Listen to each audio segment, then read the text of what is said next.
What's up, RotoBallers? This is Pierre, managing editor at RotoBaller. I also want to take a second to say a proud stakeholder of the New York Bodega Cats. That's right, clinched the East Division in the Hall of Fantasy League. So if you want to check that out, follow RotoBaller, of course, on Twitter, but also look up the New York Bodega Cats and follow them throughout the fantasy playoffs. Our guys, Real Talk Raph and Scott Engel, representing strong in this industry-wide competition. But you're here to talk about running backs, and I'm going to give you guys that I like to start and don't like in Week 15. Very important week because it's the fantasy playoffs for most of you. A little bit different this year because normally we'd be getting the semifinals with an extra week. Things are different. A lot of things are different because there's a lot of players who just aren't going to be on the field in Week 15. So I'm going to try to give you a couple names that hopefully will at least show up this time. But let's start with a guy that you might have been a little disappointed in last week, and that's David Montgomery. I know from the week before he had some nice numbers, and last week was a little bit of a letdown. You might not know he still finished as a top 25 running back for fantasy in PPR leagues. I know this because he's done that now 4 weeks in a row. He's been at least an RB2 if you're talking 12-team leagues. So the floor is definitely there, even with Justin Fields at quarterback. I know some people are a little worried because it might take away some carries from him. The offense might not run as smooth. Well, the Bears actually put up some points last week. It was the defense that was the problem. But Montgomery, what he did was he caught 6 balls last week, and that's what we weren't sure if Fields is going to be a check down guy if he needed to be, and he has been. Montgomery is still the only show in town. Look, Khalil Herbert's there, but not really there, just in case of emergency.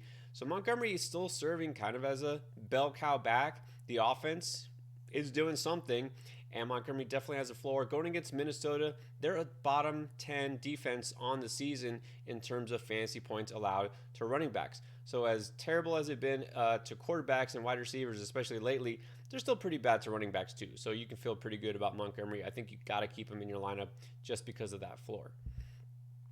Now let's go from floor to ceiling. So a guy who really did absolutely nothing last week is Miles Sanders because he had a bye week. But before that, you remember he was racking up 120 yards in the ground, but that's because it was the Jets, and you can pretty much do that with your eyes closed because the Jets defense, that's just how they are. What is going to happen this week? There's a lot of question because Jordan Howard looks like he might be back. He's already practicing. They still have Boston Scott, who only didn't play the previous week because of illness, and of course had a week to rest. And Kenneth Gainwell, the rookie, who looks like he should be getting more playing time and just hasn't. So we got a 4-man committee. You probably just want to avoid this. And they're not playing the Jets either. They're playing Washington, who has been better defensively. Except this week. You may have heard Washington, one of those teams that's been hit really hard by COVID. Basically, half of their starting defense is going to be out, at least supposedly. I know some things are changing, but right now we can plan on several players being out. Chase Young is already out for the season because of injury. Jonathan Allen, key figure, defensive tackle, could be out. Cameron Curl, the safety, also could be out. Kendall Fuller, Cole Holcomb, it goes on and on. Basically, we're talking about a Washington defense that's going to be a shell of itself. And Philadelphia is going to try to run the ball because that's just their formula these days. The other thing is you should know Jalen Hurts, it's pretty much 50-50 whether he plays or not. And you think if he doesn't play, that actually would help the running backs because, again, fewer carries that he's going to take for himself will have Minshew handing off quite a bit. So I think I like Miles Sanders' potential. He's not a safe play, I can tell you that right now, but think of all the running back injuries and COVID and all the guys that are missing. How many running backs do you really have with his kind of upside, especially with the matchup? He could be a sneaky start. So I'm going to roll with Sanders. I know that it only takes a few big runs for him to cash in on fantasy day. And then I can't say I'm wholeheartedly on board with this pick, even though it says must start down there. But I think you got to try Michael Carter and roll with him. Like, he's back, right? He's been active. He definitely did nothing last week and the week before. You get it. He was injured. Okay, so he's back, but so is Tevin Coleman. He was gone the last couple of weeks. I don't think there's any other Jet running back even worth mentioning by name. We know that there's nobody. So Carter should still get a healthy workload. I think Coleman will take a backseat to Carter. And what Carter does bring is also a floor, believe it or not, because as a pass catcher, that's really where he was kind of making his day in terms of fantasy points, right? No Jets running back has really been a productive runner. But Carter, we've seen he can catch passes. You'd think with Elijah Moore out, Corey Davis out, Zach Wilson at quarterback, there are going to be a lot of dump offs. to the running back. Carter is a guy that we know doesn't have the ceiling to rush for 100 yards. He's definitely not going to score multiple touchdowns.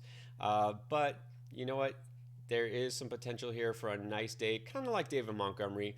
And again, we can't just go chasing these huge games for the most part because there's just not that many running backs who do that these days. So Carter, he'll get a ton of usage. The Dolphins have been tough defensively against the run lately.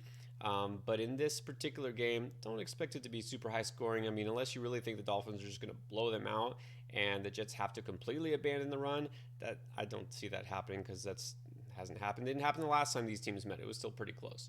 So I like Carter. I feel like his upside, again, is enough that you can put him in your lineup. Now, I know what you're going to say. Aaron Jones must sit. Yes. Let's look at the numbers. Forget the name. Forget where you drafted him. Forget the fact he's on the Packers. Okay, so look at what has been happening with Jones the last 4 weeks. Talking about touches, not just carries. Okay, touches.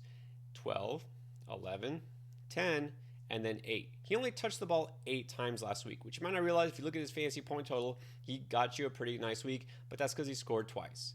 All right, now, yes, he can always get in the end zone because he's on a good team, but here's the thing. Going against the Ravens, it favors the passing game big time. Talked about this last week a little bit. They've been turned into basically a funnel defense. Over the last 4 weeks, Baltimore is allowing the fewest fantasy points per game to running backs. Less than anybody. They're trying to stop the run because they can't stop the pass. They're one of the worst teams in terms of giving up points to wide receivers and quarterbacks. Okay, so Aaron Rodgers, he'll have a pretty good day. Aaron Jones, he's only getting single-digit touches. His touches are trending downward. They're not going back up after the injury and the bye week and all this. He's actually trending down. A.J. Dillon is kind of becoming the lead back, believe it or not. So sure, Jones could always sneak in the end zone. That's always a possibility. You could say that for a lot of players. I'm not going to count and hope on a touchdown because then what are you talking about? You could say the same thing for a guy like Ramondre Stevenson. Yeah, sure, he could get a touchdown, but if that's all you're hoping for, you probably should have him on your bench. And speaking of Stevenson, I'm not starting him, and I'm not starting the actual starter for the Patriots, and that's Damien Harris. So he's got everything stacked against him. Coming off an injury last week with a hamstring, that's been limiting him. He'll probably play, but maybe not 100%. That could be more work for Stevenson. He's already in a timeshare. These guys are almost equal in terms of carries. And then Harris doesn't have any semblance of floor in PPR leagues because he's averaging less than 2 receptions per game. He doesn't even have a game with more than 3 receptions this year. He's just not a pass-catching back. Right? Even without James White, they're not using him that way for whatever reason. And we've heard from the mouths of Colts players themselves, giving away the game plan early, they're going to force Mac Jones to pass the ball. They want to see, quote-unquote, what he can do. They saw what happened when they beat Buffalo. They saw that they're just going to be content to run. The Colts are going to say, go ahead. We dare you to try to run. We're going to force you to pass the ball and see if the rookie can win it. So there's going to be a lot of guys stacking the box all game long. Nothing adds up to a promising potential for Damien Harris. So as much as I like him, again, he's totally touchdown dependent in this game, and it's not a good matchup for running backs anyways. All right, those are my picks at running back for Week 15. Hopefully this helps, guys. Check out RotoBaller all weekend long for the latest updates. They're changing all the time, trust me. We're here to help. All right, thanks for watching.